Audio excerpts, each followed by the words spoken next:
Greetings and welcome to the Women in Fire radio show. Today, our topic is Forging the Fire Within, what it takes to become a modern firefighter. I'm Lisa Baker, the Southwest Trustee for Women in Fire.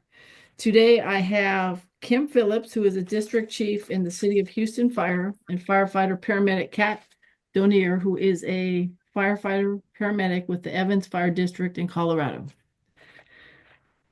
Becoming a firefighter is a dream of many young boys and girls. And many aspire to be one. The firefighting career field is very competitive and is no easy tasks. It requires hard work, long hours of training, dedication, and sincere desire to help others. The firefighting career is very competitive. You'll be up against hundreds, possibly thousands of applicants aspiring to be firefighters, depending on the location of the department. Most departments have a minimum qualification of 18 years old, a driver's license, a high school diploma, or a GED. Some departments require that you already have completed a candidate physical ability test. In California, that's really one of the qualifications within 6 months to apply. And some departments even require that you be an EMT or a paramedic. Many fire departments, especially in California, participate in a statewide eligibility list that is established through FCTE training, which was developed by the California Firefighting Joint Apprentice Committee. It has, excuse me, has recall and comprehend verbal and visual information, applying mechanical reasoning, solve mechanical and mathematical problems, and recall and comprehend technical information from written materials. If you also can Google departments to see what their qualifications are and if they participate in the FCTT test in California, if you are in California, but all will require a minimum age of 18, high school diploma, GED, driver's license. So once you have met the minimum qualifications, you'll be invited to take a written test, as the majority of departments do require written tests. So, excuse me. So when someone approaches you and asks what it takes to be a firefighter, what advice and encouragement would you give to them?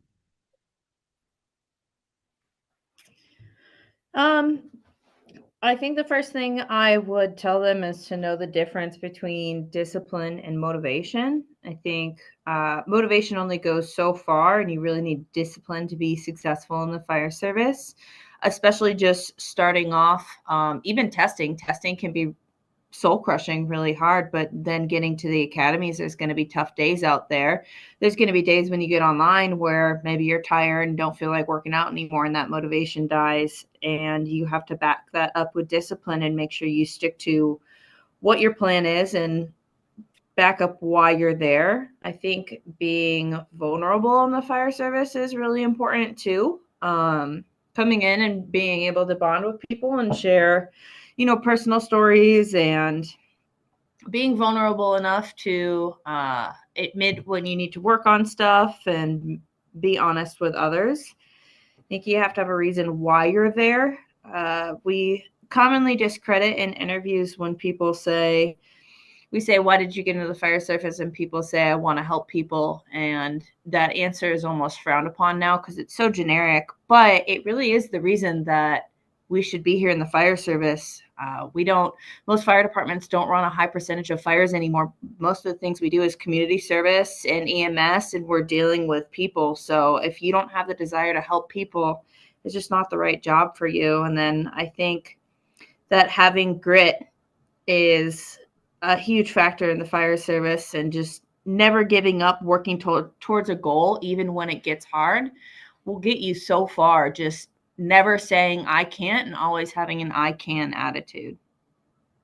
Thanks, Kat. And then Megan Saylors, who's the Northeast Trustee of Women in Fire, has now joined Northwest Trustee, I'm sorry, of Women in Fire has joined us. And Megan, we were just talking about when someone approaches you and asks you what it takes to be a firefighter, what advice and encouragement would you give to them? So either Kim or Megan, you want to go? Hey, it's me, Kim, here out of Houston. I really liked Kat's answer. She sort of covered all the bases that we could possibly cover. What I do tell people now, though, that this is a modern fire service, and I always encourage them that once you become a firefighter, now it's not the that's not the end of your education, right? You should continue to go get your education so that you can, aspire to move forward and move upwards. Hopefully, we're going to drag the fire service into the 21st century any minute now, and we need those educated young people with a lot of enthusiasm. And I like what you said, and I kind of gave what the minimum qualifications were, just to like even be able to put in an application. And um, like I know when I took the test, and Kim, you've been in a while, there was probably 5,000 people aspiring to be firefighters. So that just gets you in the door. That just gets you be able to take that written test where I talked about the mechanical reasoning, mathematical portions, recall and comprehend technical information and such.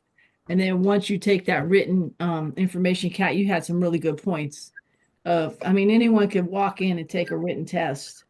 And then, but what are we kind of looking for once we do have the people take the written test, I guess? Um, and Kat, you kind of already explained it, but how would you explain the requirements in recruit school and the academy to someone that comes and says, "Hey, I just passed your written test."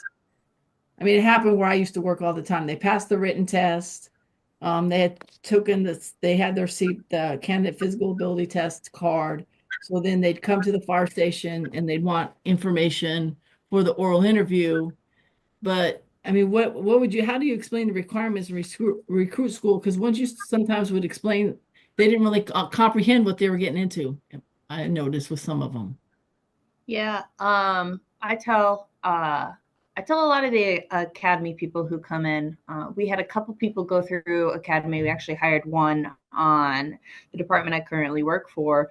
Both of them were personal trainers and just in incredible shape. And they absolutely got their butts kicked because you have to be physically fit or you won't make it. But going through fire academy, you're in such different positions. You're doing things that you've never done before. You're going to be sore in places that you never knew you could be sore. And I think you just have to go in with the mentality that, hey, I can't give up on this. You've got to really have you've got to bring your tenacity. You have to have a tenacious attitude from the beginning and know, hey, this is going to be hard, but I'm not going to give up. And if I can make it, it's totally worth it. Because even those, personal trainers who were in incredible shape, got their butts kicked in fire academy. It's not meant to be easy because if it was easy, everybody would be a firefighter.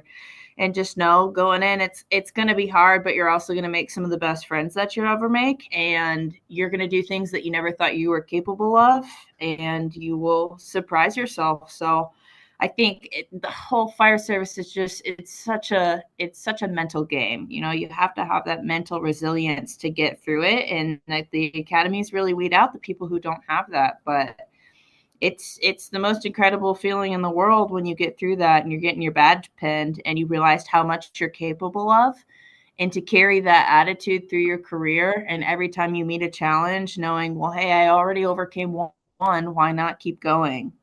It's really cool when people see what they're capable of and when you can see that. So I just say be mentally prepared for it. Stick in there. I think that's a really good answer. I know that when people would come by, they just want, like I mentioned, they just want all the information about the city, the city, just to get through the interview. But I think when you start explaining what you just explained, I mean, I know you'd go there for 8 hours. You had that classroom session, then you had the outside where you were doing the physical portions, whether it be hose, ladder, auto extrication, physical training.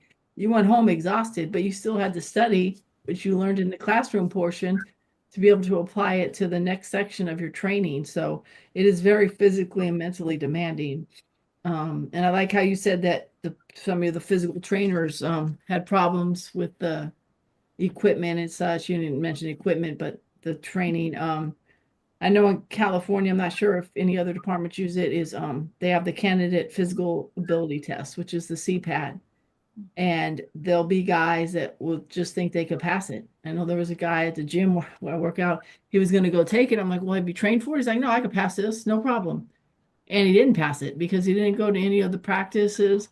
And as we all know, a lot of that is technique. It's not just brute strength. It's a lot of it is technique. So, um, Megan or Kim, do you have anything to add? So, as you know, Lisa, but maybe not Kim or Kat, is I'm from the other side of the house. I'm on the wildland side. So it's a much different perspective. And coming into it, it's not the same. We don't have a written test. There's not like this process you go through. I apply, I get a job. They give me the training. There's a much different approach to getting a job in wildland, and that's what it is, strictly wildland. I don't do medical response. I hike past the structures and go straight into the woods. But with that, back to your question of talking and in recruitment and what are the things I say to folks. And I think the biggest one is wildland is tough. It's difficult. It's very rigorous. My shifts on a fire uh, are 16 hours, and that's on an established fire that you see on television. Unlike some other all risk departments that also do wildland, I don't work portal to portal, so I'm not on a 24-hour shift. I travel away from my home. I'm gone from my home for 14 to 21 days. I work 16 hours. Those other 8 hours, I'm off the clock, but I'm stuck in a fire camp. I'm sleeping in a tent. I'm sleeping on the ground. So one of the things I try to be very transparent when I recruit, right? Like I can remember way back when I was just a wee, young, excited, and young person hearing about this job because I grew up in a very metropolitan area. You might have heard of it. It's called Las Vegas, Nevada. The only trees and like vegetation I saw were literally like neon lights, then the shapes of trees. And I was really, didn't know what I wanted to do with my life. These people came to talk to my senior class in high school, and the wildland individual just described it like the world's most worst job ever. You're gonna work really long hours, you're gonna hike up really steep hills, you're gonna eat really crappy food, you're not gonna shower for 2 weeks, and your pack is really heavy, and goes on and on. I just remember going like, that sounds horrible. I would like, who wants that job? Um, but I appreciate that because even though that wasn't what sold me and eventually got me to do it, I went into it with a little bit more eyes open, about the rigorousness and what I'd be facing. And so that's one of the things that when I go recruit is I make sure folks are really aware of the more non-glorious parts of our job, and then also tell them about the rewarding and the stuff that keeps us here. Because I can tell you, for anybody who's done mop up on a wildland fire, that's probably a good chunk of our actual operational work on there. And it is not glorious. It is not fun. It is not TV sexy whatsoever. Um, that's not enough to keep somebody, but it's the adventure and the camaraderie and being part of this bigger picture that really holds people in. But with that, the success of staying in, at least from my perspective when it comes to wildland, is a support system. So I'm gone for 2 weeks at a time. There's nobody at home doing the normal things that I would normally do, like a normal person who gets off a job and like comes home and mows the lawn or does the dishes. Like all that stuff waits until I get my 2 days off after being gone for 2 weeks.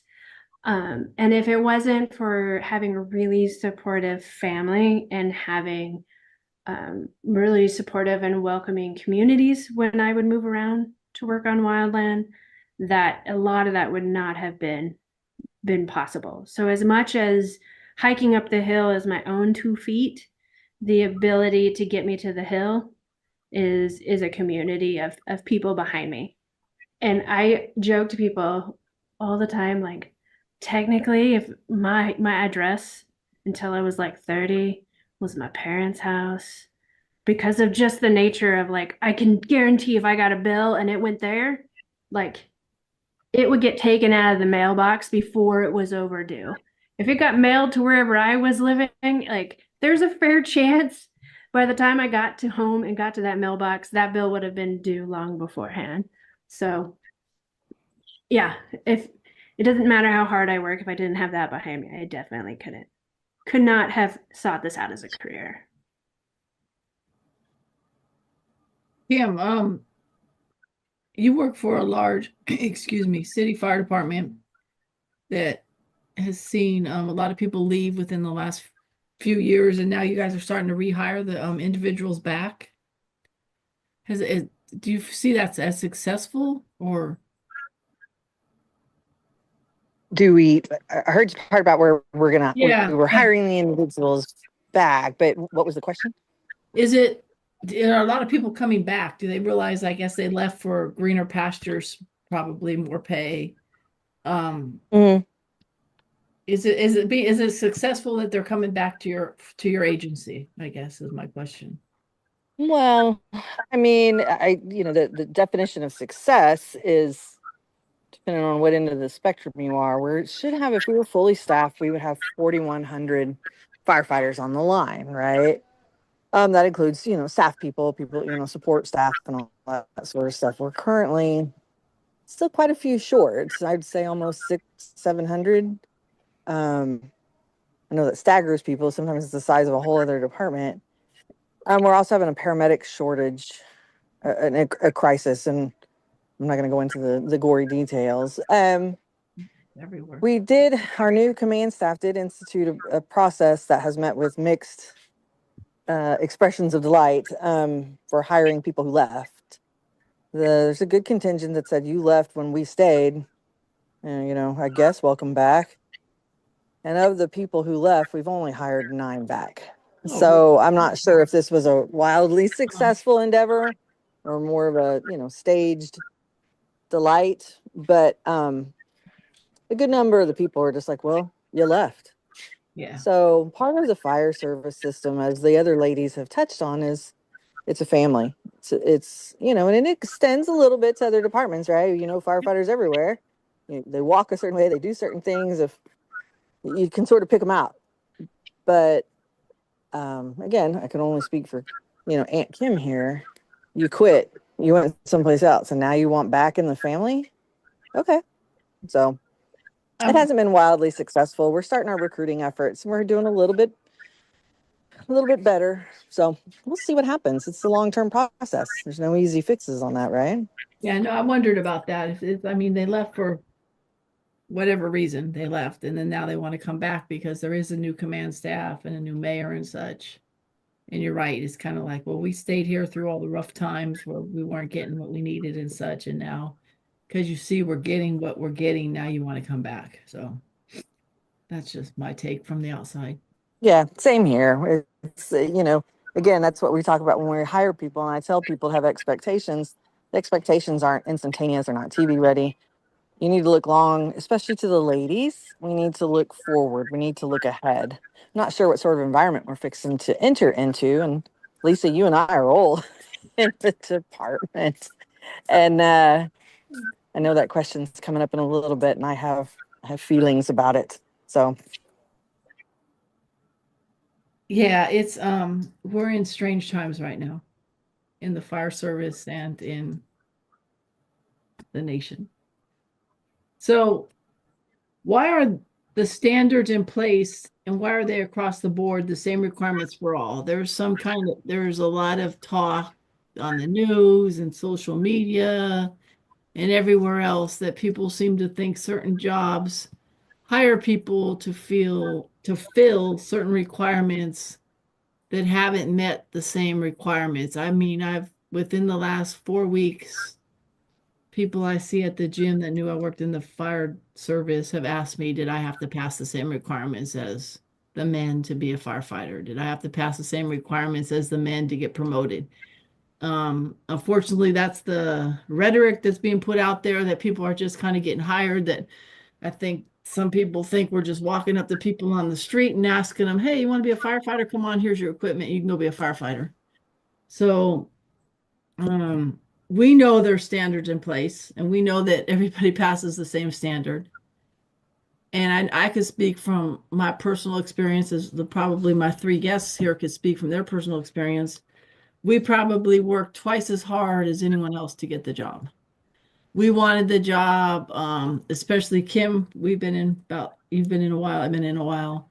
There weren't as many females.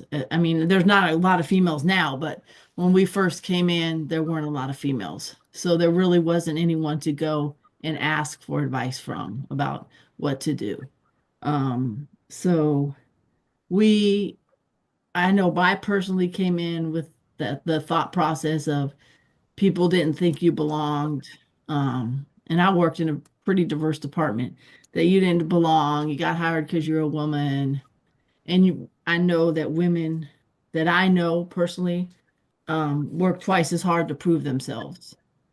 So, with that being said, how do we instill that everyone knows their standards in place and that they're across the board for the same requirements for all? I don't know if you guys are getting it, if anyone's asking you that, or if you're hearing it, or how do we, I mean, I don't know if there's any way we can do it, to be quite honest with you. Not sure. I think you couldn't do it because you'd have to say it to so many people. You'd eventually just drive yourself bananas. And I know myself and several other ladies have indicated you'd be filthy, right? Sitting on the curb drinking a bottle of water from a fire, and some nice, well-meaning citizen comes up and asks, "Hey, honey, what do you do for the fire department?" And you're just like, really? With this hair, what do you think I do for the fire department? Yeah. I don't know. I try and tell the ladies, you can't validate yourself to everyone, right? All you have to do is validate yourself to your department and yourself, right? Yeah. I mean, you have to remain capable, you have to remain focused. You're always going to have detractors. And that's what me and the older girls in the fire department try and tell the young ones coming in. Hey, you focus on you. All right. Yeah, there's going to be bumps. We haven't moved that far forward. In Houston, again, we have 4,100s. We're fully staffed. We still have 132 women. That's it. So when I see numbers like that, I know we're not getting the word out, even to our own women. We have our men firefighters that even say, hey, the fire department's hiring. You should tell your daughter. I wouldn't want my daughter to work here. What are you supposed to do with that? Yeah. Yeah, that is a problem, what you just said, of they don't want their daughter to work there. Why is that though? Why do we think, I mean, does anyone have any thought process of why? Do they see, I mean, my personally thought process is, and I could be way off base here, but I see it as they still see that there's so much, some departments still have issues with harassment and discrimination. Even though we are a multicultural, multiracial society, the majority of the fire service is still predominantly white males. And we still hear too many stories of harassment and discrimination against women and people of color. Some are related to operational matters and some are related to administrative matters. So I personally think that it's that men that probably or possibly don't agree with what's occurring don't want their daughters put in that environment. And like I said, I could be totally off base on that. That's just my personal opinion. I think there's multiple reasons many people don't want to see their children follow their footsteps. One is probably like a little more positive, and one side is that every parent wants their child to do better, right?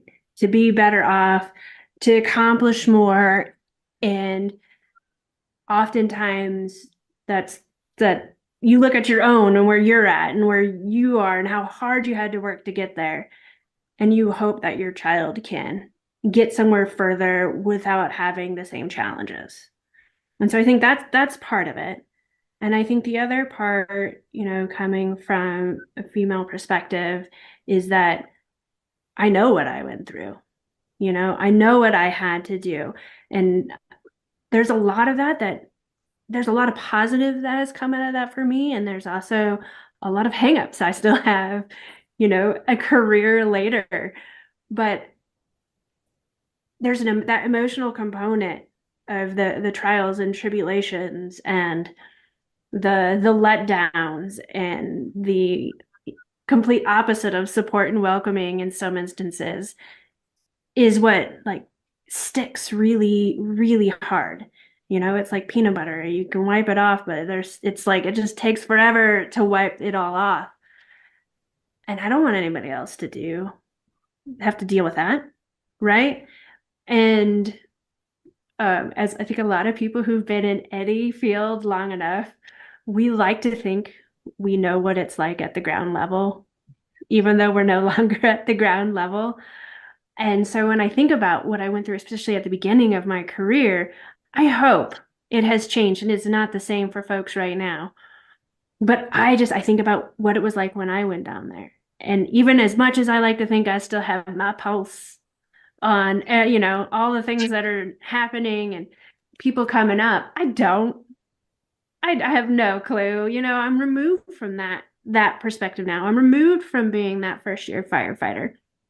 I'm removed from the excitement of like, I don't care if I'm having to hike up the 5 gallons of water on top of my 45-gallon pack. And I don't care because I'm just so excited to be here. I'm so far removed from that. And I see everything from a different perspective now that, yeah, I feel I'm wise and in my years and I can see a better path for folks.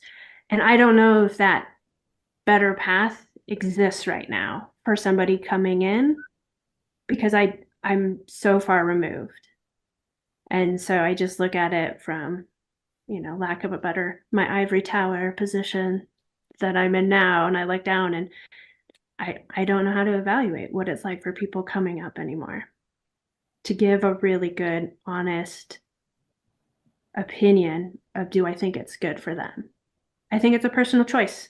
And again, it comes back to that recruitment and being transparent about what I do see and what I do think, how things happen, and allowing those individuals to make that choice for themselves.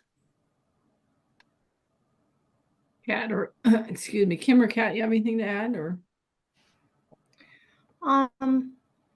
I mean, as far as like child wise, I don't have children personally, but to think about if I did, I would lean towards the side of it, encouraging them to go a different route because obviously our jobs take a toll, and like was mentioned before, there's certain things that we have to deal with that we've probably all gone through that we don't want to expose anyone else to. But the job does it takes a toll on you, and it definitely it can take away any innocence that you have very quickly. The sheets get pulled off your head fairly quickly sometimes in the fire service. And I think that the longer you're in, you start to see the toll that it can possibly take on you, especially even just from a mental health aspect. And super awesome that that's more prevalent in our departments now, but we still got a long way to go to get everyone taken care of. And you sometimes see firefighters who have been in, 30 years and they didn't have any of that. And, we wonder why we have so many old salty firefighters. Well, they didn't have any coping mechanisms. They were never taught. They were never given the tools of how to deal with the things that they're seeing. So to expose a child to that, someone you always feel protective of, like if I had a child, I would be like, no, you're not going to the fire service. You don't need to see those things. Just stay innocent, stay happy, see the world in the light that you see it. See the Disney version of the world, not what we see behind the scenes. It's like the people who, talk about like good neighborhoods and bad neighborhoods. Maybe somebody's moving and they say, this neighborhood looks really good. And you don't want to tell them, no neighborhood is good because, in reality, bad things happen everywhere. Mm-hmm. And I can only speak for myself, but I wouldn't give it up for anything. I absolutely love this job. It's the best job in the whole world, but there are some dark realities of it, and subjecting other people to that, it makes me a little bit hesitant to do that, especially if it's somebody I deeply care about. And I mean, that's just the job in itself. And I don't know. I think we, like I said, have making great strides in mental health, but some of that's just never going to go away because it's just the nature of the job. I agree. Kat, I agree with 100% of what you just said. And especially about the coping mechanisms and such. I remember I can't, I think the first call I ever had where we had, and at the time, it was just employee assistance, which was people, well, we all know, was people within your own department that you're supposed to talk to and trust, which could work or not work, I guess, depending on who the people were, was when we had a shooting with 4 police officers get killed. And we were ordered to go to it. And it was the most, I didn't get anything out of it. I'm not, I don't want to talk bad about it, but that was the first time, and I'd been in probably for like close to 15 years that we had anything like that. And that wasn't the first time you saw things like that. I mean, think about like, I mean, I think we could all probably recall the first time we went to a fatality or we went to a CPR call where the person didn't make it and such. And you're right, there was no coping mechanisms. And I think you're right. That's why there's so many issues with mental health from older firefighters, because there was no coping mechanisms, and you just kind of like keep putting everything into your like backpack and it just stays there and there's no like way to get it out. But on a different note, I always told myself that I wouldn't, like when the other females came in, I wouldn't let happen to them what happened to me. So I took like an interest in making sure, like trying to tell them when somebody said something, you have to speak up. Like if someone's treating you wrong, speak up. But then there's all the stigmas that as well, as if you speak up, then they're not going to like me kind of thing. So it's kind of like a double-edged sword. And so, but Kat, I really liked your answer about wanting to protect your own children and such, because we do see things. I mean, it's a great job. I mean, we can all admit it's a really great job, but wanting to have your little girl or your little boy go into it might be a little bit different than someone that you don't really excuse me. So once someone gets on the job, they're now in rookie school, they graduate from rookie school, and now they're at the fire station. What advice would you give them? I mean, they're there, they've passed everything, but I'm assuming your departments have probationary periods and such. So what advice would you now give someone that's now in the fire service? They've passed every requirement, the females, the males, they've passed everything to get there. So what advice would you give them? Kind of to continue what you were just talking about is don't ever be afraid to speak up if something doesn't feel right. We probably can all relate to being in that position and exactly what you were just talking about, having the thought of, well, I'm on probation. Well, I want them to like me. Well, I don't want to be that person. And especially for the females, knowing that it's okay to speak up if something's not right. And if there is retaliation or if anything bad comes of it, then don't stay at that department. It's not the right place for you. It's not worth it to be in that kind of environment. I wish somebody would have told me that before I came into the fire service. And I wish I would have known that it was okay to speak up and stand up for myself when I was on probation. But for all the people in the future, just for them to know that. I think also the most important thing I wish I was told when I started was that you have to embrace failure and that failing is not a bad thing. It's hard because we start off going into fire academy and we get chastised if we make mistakes. Well, we're trying to learn things and, eventually you learn something and, say you drop a ladder. You get that mindset in your head of, well, I can't fail, especially as a female, you don't want anyone to doubt you. Like you said, we have to work twice as hard, right? The physical standards were set by men for men, which is fine. I'm more than happy every single day to raise myself to those. And I'm really proud of the fact that I have, but we get this culture that it's not okay to fail. And we really need to flip that mentality. It's something that I struggled with, and realize how successful you can be from failing, and where the appropriate places to fail are, such as on the training grounds. And knowing that failing is identifying a way that you can be better. So I would say don't be afraid of failing, embrace it, and know that when you fail, it's just ultimately going to make you a stronger firefighter. That's funny that you said that. I once told somebody they were afraid to make a mistake, and I told them, if you're not making a mistake, you're not doing anything. Because if you're just standing back and waiting, and I'm like, well, go try it. And they're like, oh, I'm afraid I'll make a mistake. And I'm like, well, then that means you're not doing anything. I mean, so Kim, you there? Do you have anything to add? Yeah. No, I know in Houston, I'm going to say the older ladies, I hope some of them are listening, many of them aren't. We try and go, we know when a lady or when young ladies are coming out of the academy, we wait if they get into the field, right? And then we try and take them under our wing, because what we found is it's a male dominated job, right? We're not going to get around that. Not anytime in our lifetime. It's a male dominated job. And what we try and help them with is like, look, give us a call, right? Before you freak out. Because sometimes the fire service is different, right? This isn't Toyota. We're not working at Costco. We're not doing any of those things. Is it harassment, or is it just, you know, I hate to say it, just boys being boys, right? We try and guide them through those things. And sometimes we have found that has helped a lot. We can talk a lot of people off the ledge until they can get acclimated to this environment. We found that's been successful for us. And that's really a good, is it a formal program, or it's just a program that the women have put together on their own to do that, or? We did it on our own. What we found was there was a lot of, when we looked around, we found that a lot of the young girls, when they quit, we had to kind of do some backdoor maneuvering to get the information why they quit. There was no reason for it other than, they didn't feel like they fit in. That was the general distilled answer. We just didn't fit in. We never did fit in. And so it was usually in those first 5 years that they quit. And so we started kind of taking them under their wing, going, hey, pumpkin, we've been there. We have been there. So let us help you. You can call us anytime. We know from whence you come, right? And that has been largely successful. But it's just an informal program. Like I said, we only have 132 women, I believe. So we kind of just stick to our own.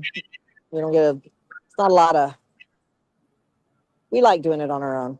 No, that's good that you guys did it. I mean, that's very commendable that you have that program, because they know that they could go to somebody that they could trust and be open with, and not have to worry about, I think we've all heard the saying, telegraph, telephone, tell a firefighter, that it's going to be across town that they have made a mistake, or they want to quit because the environment's just not right for them. And we just kind of like hit on something about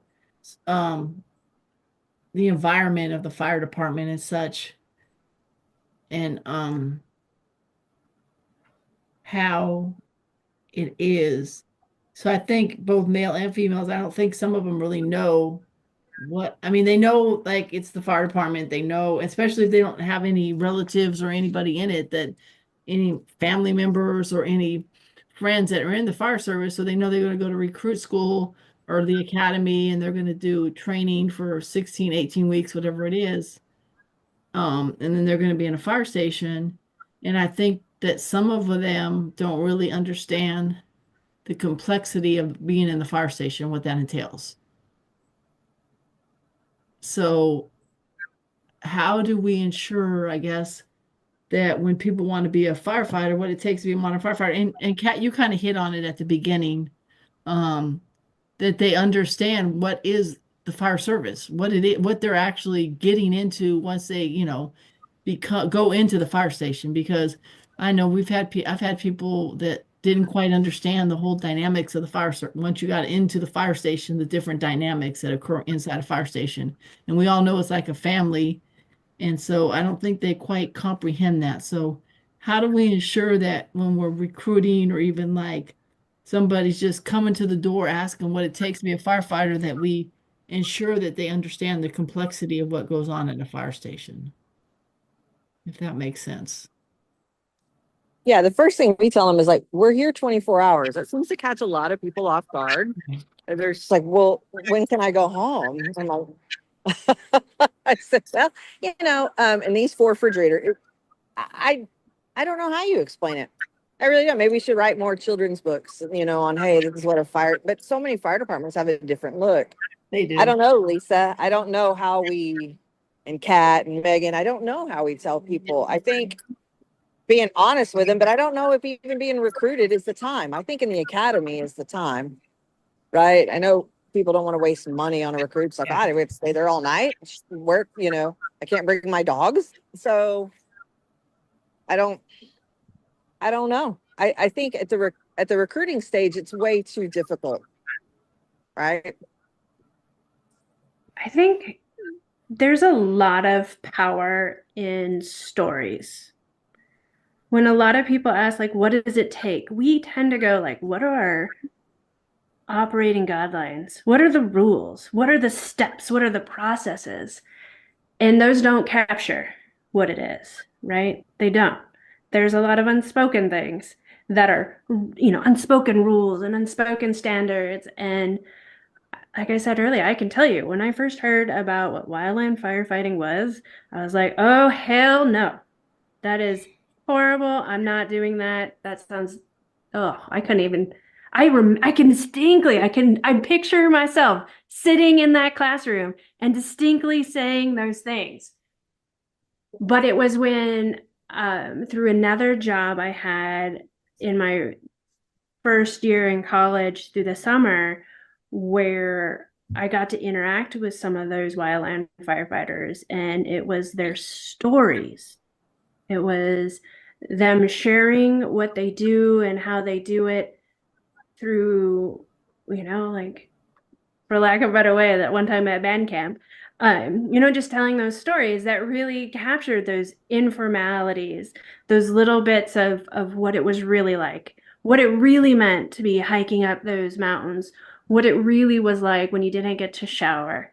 And you don't go up and like, hey, let me recruit you and tell you about all these things because we don't think they're important because they're every day for us, right? We didn't have to work really hard to stink after not showering for a couple shifts, right?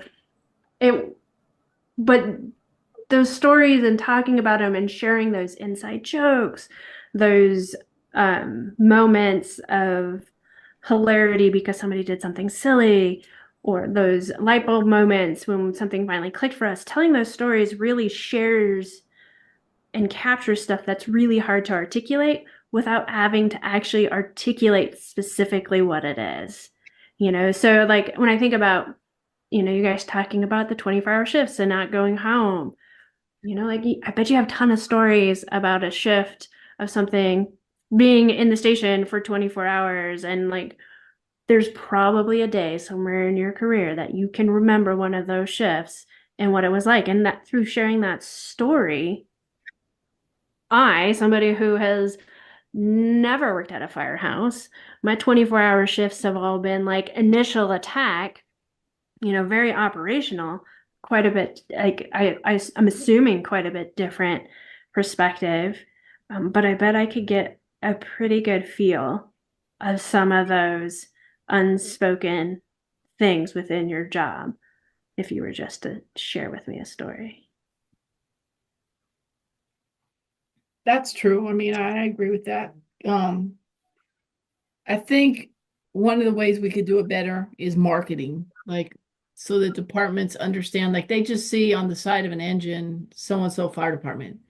So the community thinks, and some people that are probably, I mean, like you talk about, when I talked about everybody's little boys and girls, well, boys aspire to be a firefighter, they think they're going to be the ones that are like on 9/11, the show, or Rescue Me, whatever, running into the burning building all the time, not understanding the fact that, like I think Kat, you did say 85% or 90% of calls are not fires.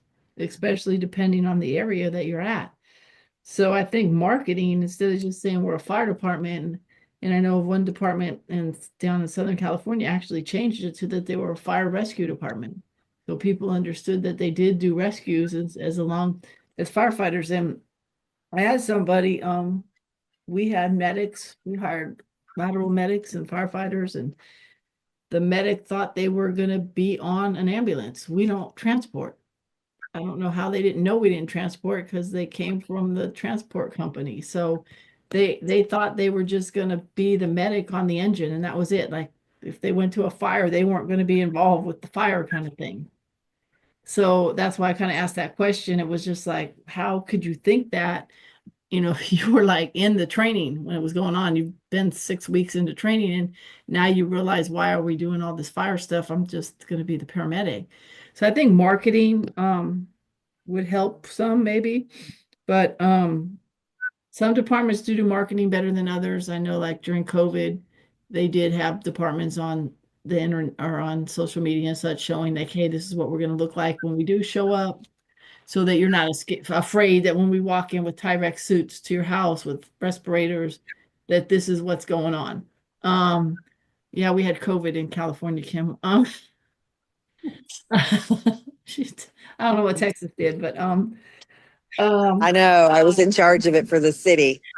so I mean, it's just like I don't understand how people, I mean, and I'm probably just like askew to it because it's like, okay, I know what a fire department does. I mean, why would I think that I'm just going to be on a medic or just going to be on the engine and not go to any fires or such? But at some point, I think we have to get the word out of what departments do as well. I kind of went off topic there. Sorry. Um, Kim, you kind of hit on this earlier, but why is mentoring so important to all new firefighters, not just females, but males as well? I mean, I think younger generations, I mean, I know we just hired some kids that were like 24, 25 that don't really have a lot of life experience. So why is mentoring so important to new firefighters? They've gotten the job, so they've done everything. And Kim, you mentioned the cost affected with doing the training and everything, but why do we need to mentor them once they get there? Well, like all the other ladies have mentioned too, everything from wildland to structure, urban firefighting. It's unusual, right? Probably most people came from a household where the parents, works in banks or schools or hospitals or doctors, and the fire service is an entirely different animal, right? We are kind of a family, but it's a very weird family. Um, and and you don't get the benefit of someone say, oh, you remember Uncle Bob's, how he gets about politics, so let's just avoid. You don't get that. You get thrown right into it, and you're like, oh my god, I'm right here with Uncle Bob. Mentoring is important, especially for the young ones who haven't got their defenses up. You have someone that you can go to go, is this normal? And they can say, sadly yes, or no pumpkin, that's not normal. To me, it gives them an extra little step up, right? I can teach anybody how to throw hose or pump water or whatever they need to do CPR. I can do that all. That's easy. That's the easy stuff. It's the getting them to integrate into the fire service so that they can be effective employees, and that takes mentoring. It absolutely takes mentoring. So that's my version of it. Kat, you have something?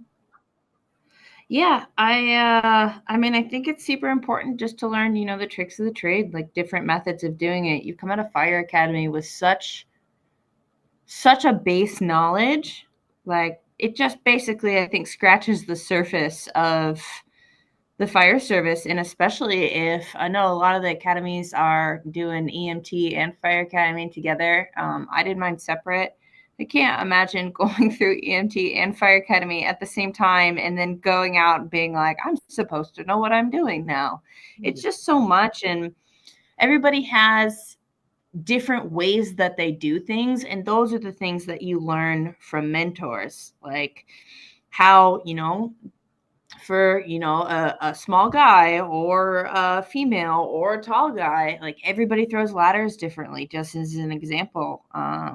I really struggled with the 28s. I couldn't get the balance on it, and I had somebody super tall teaching me, and it took another person, somebody who mentored me, to be like, "Hey, here's a little trick to tell you this," and it's just stuff like that, and just talking about like day to day, having someone to talk to, about the calls and the things that you experience, like you said, makes a huge difference. And also being a mentor for someone challenges you as a firefighter, and make sure that you stay sharp on your skills. I think the more we learn and the farther we get into the fire service, sometimes we just end up doing things, and sometimes it's good to go back and remember why we do things in the process of doing it, because it just becomes so second nature to us.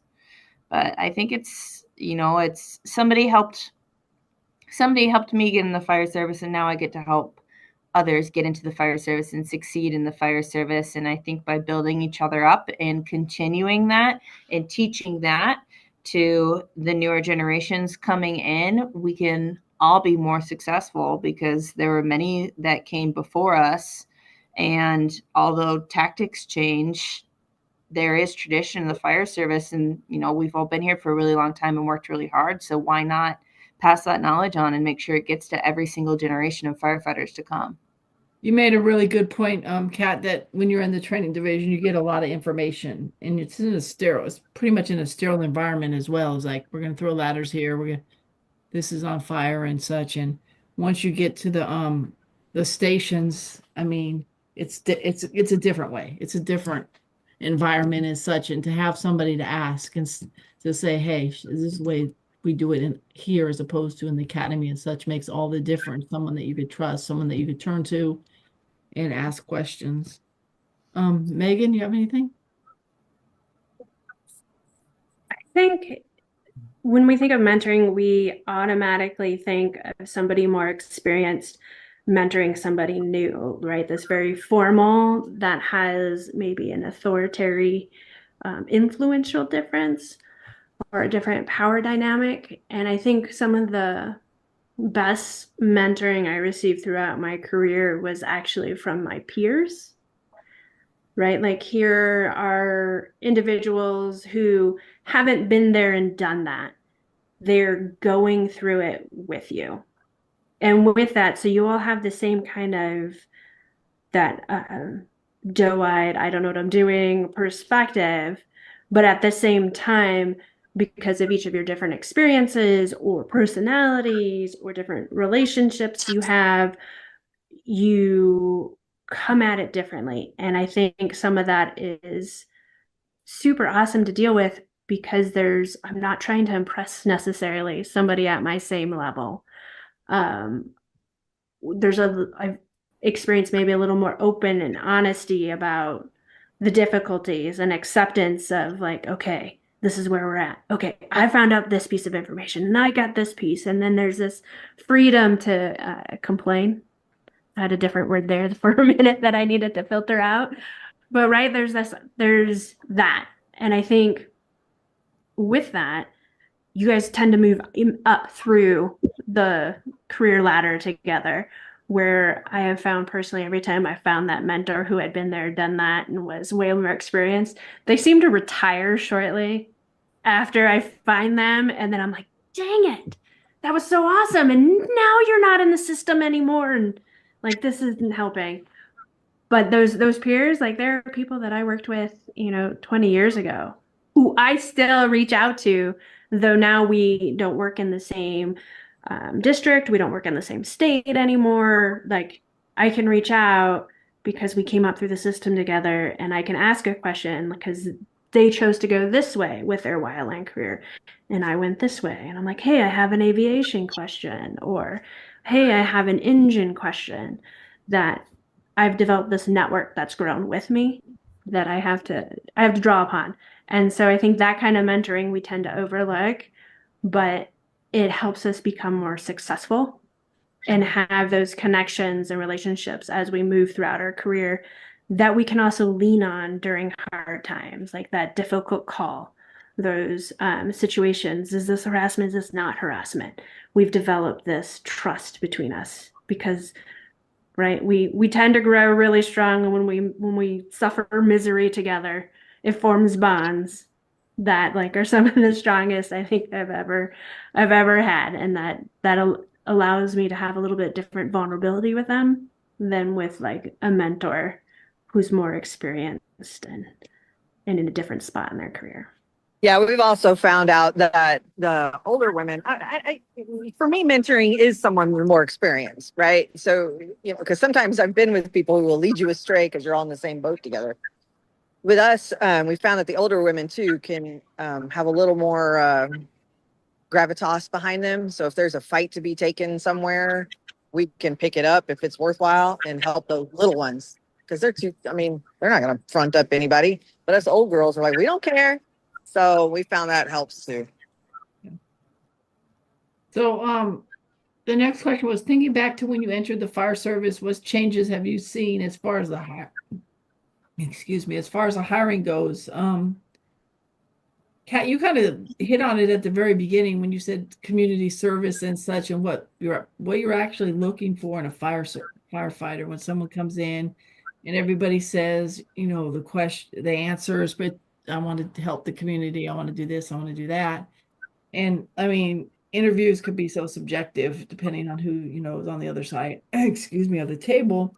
But I think as the modern fire service changes slowly but steadily, I think that we're looking for more people that probably have compassion, understanding, empathy, mental and physical strength. I mean, I know a lot of people when they think of a firefighter, they see a muscular male standing there, and they don't really think of like all the other elements that go into being a firefighter in 2025.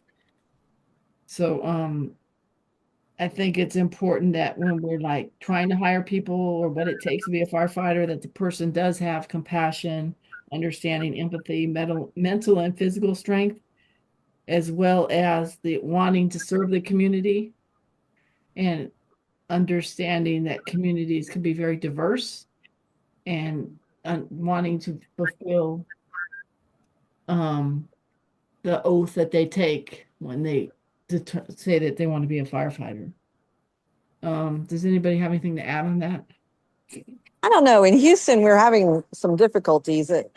Unfortunately, I think we're going backwards a little bit. I know we've had our new command staff say they want to give extra points to people who are legacy firefighters, like their dad was in the fire department. There's many of us who don't think that's the way forward, right? I mean, if we want to be an equal playing ground, it should be an equal playing ground. Okay. I'll be honest, I've been in the department been in the fire service 24, 25 years. I did wildland firefighting too. So Megan, I want a thumbs up. Uh, Structural firefighters, you don't have to walk very far to get to them in case you're interested in a career change. So I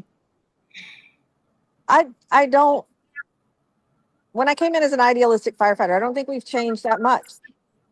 Maybe, of course, I'm just in Houston, right? I try and go out and see what other people are doing.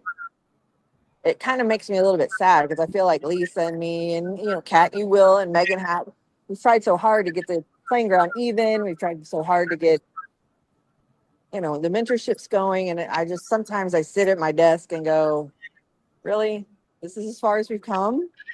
But maybe I'm disillusioned. So we'll get there. Pat, you're up. You got to take it from us. Yeah. And she will. I have faith that she will. So we are just about out of time. Does anybody have anything they'd like to add before we close out? So I want to thank each guest again for being part of the radio show. Thank you to Fire Engineering for allowing us to be part of your Fire Engineering podcast. Thanks to all the listeners and members of Women in Fire. Remember to follow us on Facebook, Instagram, and LinkedIn, and to follow our website at womeninfire.org, and to attend the leadership conference that we're having in Indianapolis as part of FDIC on the Tuesday, April 8th, I believe. Again, thank you for everybody.